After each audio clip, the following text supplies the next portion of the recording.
CBS newsroom in New York on this, the first broadcast of network television's first daily half-hour news program.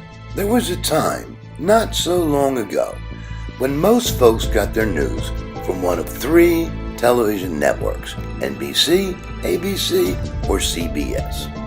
We had something we shared, something very much in common. We all had the same frame of reference, the same basic information, and it was often delivered by Walter Cronkite at 6:30 weeknights. Good evening. Dr. Martin Luther King, the apostle of nonviolence in the civil rights movement, has been shot to death in Memphis, Tennessee. 5 men apparently caught in the act of burglarizing and bugging Democratic headquarters in Washington. For it seems now more certain than ever that the bloody experience of Vietnam is to end in a stalemate. Those three networks and their 6 anchors produced the news that was discussed and debated. The commonality of that news was the stable ground upon which decisions were made. Whether you were a pilot, a nurse, a soldier, an executive, it didn't matter. You all had the same information. And subsequent network anchors performed the same function, although not with the credibility of Walter Cronkite. But then it happened.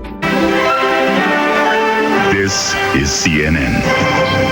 In June of 1980, CNN burst into our lives, and television news was forever changed. CNN was at the forefront of what would be the explosion onto the scene of scores of television networks.